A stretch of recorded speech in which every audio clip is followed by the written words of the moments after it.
Di sini kami kelompok 8 akan menampilkan video singkat dari sejarah gereja Santo Hieronymus Tanjung Hulu. Di sini kami beranggotakan 4 orang. Saya sendiri yaitu Novencio Edo dengan NIM 231011157. Dan saya, Lavenda Brigalilis dengan NIM 231011075. Dan saya Angelia Patricia dengan NIM 231011017. Saya Angelina Eka dengan NIM 2310118. Video ini guna memenuhi tugas gereja sejarah gereja Indonesia. Baik, selamat menyaksikan. Awal mula berdirinya gereja. Sejarah berdirinya gereja Santo Hieronymus Tanjung Hulu Pontianak dimulai dari sebuah kapel kecil yang pada awalnya dikenal dengan nama Kapel Kanaan. Kapel ini terletak di wilayah Paroki Gembala Baik Pontianak, tepatnya di Jalan Tekam, Komplek Prumnas, Kecamatan Pontianak Timur. Kapel tersebut didirikan untuk memenuhi kebutuhan rohani umat Katolik yang tinggal di daerah tersebut, dan kapasitasnya pada waktu itu hanya mampu menampung sekitar 100 umat. Pada masa itu, gereja belum berdiri dengan struktur yang formal, dan ibadah minggu seringkali dilaksanakan di rumah-rumah umat. Dengan berkembangnya jumlah umat Katolik di Pontianak Timur, kebutuhan akan sebuah gereja yang lebih representatif menjadi semakin mendesak. Hal ini memicu munculnya ide dan usaha dari beberapa tokoh umat untuk membangun gereja yang lebih layak dan memadai bagi mereka. Kapel Kanaan mulai bertransformasi menjadi gereja yang dinamai Gereja Santo Hieronymus dengan harapan dapat melayani umat Katolik di wilayah tersebut secara lebih optimal. Gereja ini kemudian berkembang menjadi Paroki Tanjung Hulu Santo Hieronymus yang berstatus sebagai pemekaran dari Paroki Gembala Baik. Tahap perjuangan dan pembentukan. Pada awalnya gereja dikenal dengan nama Wilayah 7, yang kemudian lebih dikenal dengan sebutan Wilayah Kanaan. Sebelum gereja dibangun, ibadah minggu diadakan di rumah-rumah umat. Namun seiring dengan berkembangnya jumlah umat, kegiatan ibadah semakin terbatas oleh keterbatasan tempat. Oleh karena itu, para tokoh umat mulai merencanakan pembangunan tempat ibadah yang lebih permanen. Di antara perintis yang berperan penting dalam perjuangan ini adalah Bapak Damianus Jampi, Bapak Katrianus Muinam, Ibu Tina Milen, Bapak Ali Murni, Bapak Jarot, Bapak Sugeng, Ibu Helix, Bapak Ignatius Basno, dan Bapak Naba.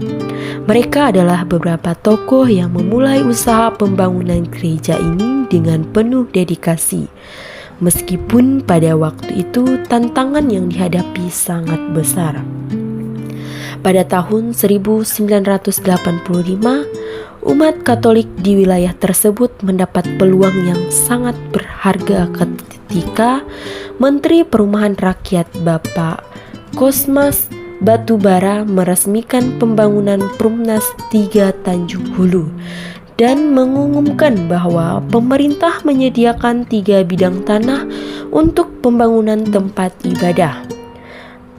Para umat segera memanfaatkan kesempatan ini dan mengajukan permohonan untuk mendirikan gereja kepada Wali Kota Pontianak yang pada waktu itu dijabat oleh Bapak Hasan. Selanjutnya, umat membentuk panitia pembentukan gereja yang bertugas untuk mengurus administrasi, mengajukan IMB atau izin mendirikan bangunan kepada pemerintah kota, serta menghadap kepada Yang B, perhatian khusus pada generasi muda. Orang Muda Katolik atau OMK di paroki ini menjadi salah satu pilar kehidupan paroki.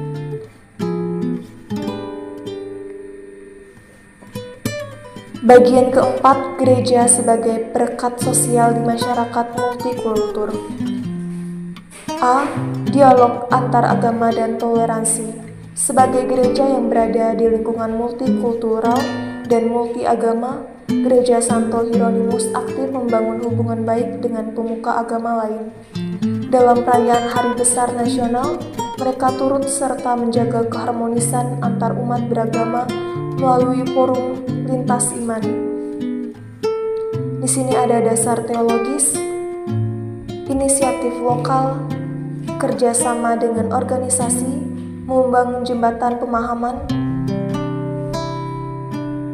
pendidikan dan sosialisasi, teladan dari pemimpin gereja, menciptakan ruang inklusif, menghindari sikap eksklusif, dan yang terakhir merayakan keberagaman.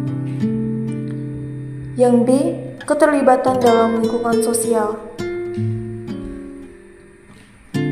Contohnya itu seperti amanat sosial gereja, kegiatan karitatif dan pelayanan, advokasi dan pemberdayaan, kerjasama lintas agama dalam aksi sosial, membangun komunitas yang solid, menciptakan keharmonisan sosial, menjadi agen perubahan positif, memberikan kesaksian iman yang autentik, dan memperkuat citra gereja. Dan yang kelima, pembinaan melalui kelompok kategorial dan lingkungan. Contohnya itu seperti kategorial sebagai sumber energi gereja,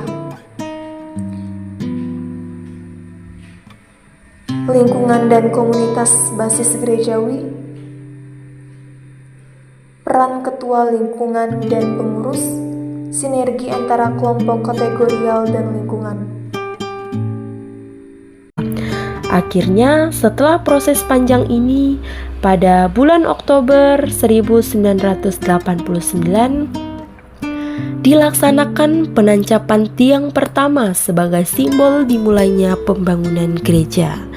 Pihak gereja dan pemerintah yang diwakili oleh Wali Kota Pontianak hadir dalam acara ini sebagai bentuk dukungan terhadap pembangunan gereja. Peningkatan pelayanan pastoral. Seiring dengan terus berkembangnya jumlah umat, kebutuhan akan pelayanan pastoral yang lebih intensif pun semakin mendesak. Pada tahun 1997 sampai 1998, Keuskupan Agung Pontianak menawarkan pelayanan pastoral kepada Kongregasi Pasionis atau CP untuk melayani umat di Stasi Kanaan. Tawaran ini disambut baik oleh Kongregasi Pasionis yang kemudian mengutus Pastor Lukas Ahon CP untuk melayani umat di wilayah tersebut sejak 18 Oktober 1998. Dengan hadirnya Kongregasi Pasionis, pelayanan pastoral di Kanaan semakin meningkat. Dan umat di wilayah ini mulai merasakan keberhasilan perjuangan mereka untuk memiliki gereja yang lebih layak. Kehadiran Kongregasi Pasionis membawa angin segar dalam kehidupan rohani umat Katolik di Tanjung Hulu. Setelah bertahun-tahun berada dalam proses pembinaan dan pelayanan, pada 1 Januari 2002, Keuskupan Agung Pontianak memutuskan untuk meresmikan Stasi Kanaan menjadi paroki yang mandiri dengan nama Paroki Santo Hieronymus Tanjung Hulu. Keputusan ini merupakan hasil dari proses panjang dan perjuangan keras umat yang dipimpin oleh para pastor dan tokoh umat. Pembangunan fisik gereja yang lebih besar pun dilanjutkan dengan penancapan tiang pertama pada 25 Juni 2002 yang dipimpin oleh Pastor Alvin. Dengan penuh semangat dan kerjasama umat, gereja tersebut kemudian diresmikan pada 25 Desember 2003 oleh MKR Hieronymus Bumbul, Uskup Agung Pontianak, dalam perayaan Misa Kudus yang sangat khidmat. Peresmian ini menandai lahirnya gereja baru dengan nama Gereja Paroki Santo Hieronymus Tanjung Hulu yang berdiri sebagai simbol pencapaian umat di wilayah tersebut. Seiring dengan perkembangan paroki, kebutuhan akan fasilitas yang lebih lengkap juga semakin mendesak. Maka, pada Juni 2006 dilakukan peletakan batu pertama pembangunan pastoran yang dilakukan oleh MGR Hieronymus Bumbung. Pastoran ini berfungsi sebagai tempat tinggal bagi pastor serta pusat kegiatan administratif dan pastoral paroki. Fasilitas pendukung lainnya juga mulai dibangun seperti aula paroki dan ruang pertemuan untuk mendukung kegiatan gereja yang semakin berkembang. Selama perjalanannya, beberapa pastor telah melayani paroki Santo Hieronymus Tanjung Hulu. Mereka adalah Pastor Lukas Ahmad CP 18 Oktober 1998 sampai 2002, Pastor Nicodemus CP, Pastor Benyamin CP, Pastor Paulus Yasmin CP, Pastor Gregorius Sabinus CP, Pastor Gregorius Calat CP, saat ini menjabat sebagai pastor kepala paroki. Masing-masing dari mereka memberikan kontribusi besar dalam membangun kehidupan rohani umat dan memperkuat struktur paroki yang ada. Saat ini, Paroki Santo Hieronymus Tanjung Hulu sudah menjadi paroki yang matang dengan jumlah umat yang terus berkembang. Namun, tantangan baru selalu muncul, terutama dalam menghadapi kebutuhan generasi muda dan perubahan sosial budaya di sekitar paroki. Oleh karena itu, gereja ini terus berusaha untuk mempertahankan semangat pelayanan pastoral yang relevan dengan zaman dan memenuhi kebutuhan rohani umat. Dengan adanya gereja yang tatip, pelayanan pastoral yang terorganisir dengan baik, serta fasilitas yang mendukung kegiatan gereja, diharapkan Paroki Santo Hieronymus Tanjung Hulu dapat menjadi tempat yang menyatukan umat dalam iman dan kasih, serta menjawab tantangan zaman dengan semangat pelayanan yang penuh kasih. Peran Gereja Santo Hieronymus dalam kehidupan rohani dan sosial umat Katolik di sekitarnya. Gereja sebagai pusat kehidupan rohani umat. Gereja Katolik termasuk Gereja Santo Hieronymus di Tanjung Hulu hadir pertama-tama sebagai tempat umat berjumpa dengan Tuhan. Peran rohani gereja ini sangat vital karena menjadi titik sentral pembinaan iman umat melalui berbagai cara. Pertama, pelayanan sakramental. Gereja Santo Hieronymus secara aktif memberikan pelayanan sakramen seperti Ekaristi harian dan mingguan, baptis, krisma, pernikahan, dan sakramen penguatan orang sakit. Liturgi yang menghidupkan iman. Melalui perayaan liturgi yang diatur dengan baik, gereja menghidupkan semangat iman umat.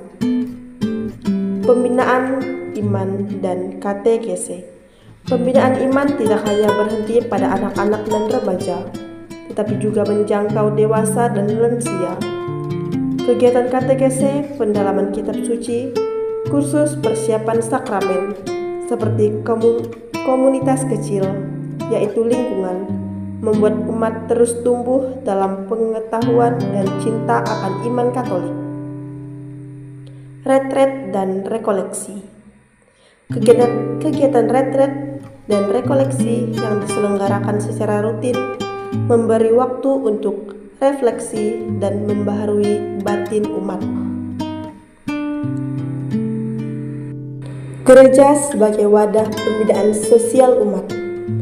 Iman Katolik yang sejati tidak hanya menyentuh relasi manusia dengan Tuhan, tetapi juga dengan sesama. Gereja Santo Hieronymus menyadari hal ini dan dengan aktif mengembangkan berbagai bentuk pelayanan sosial. Yang pertama, kegiatan karitatif. Gereja menyediakan bantuan untuk umat yang sakit, lansia, janda, dan mereka yang mengalami kesulitan ekonomi.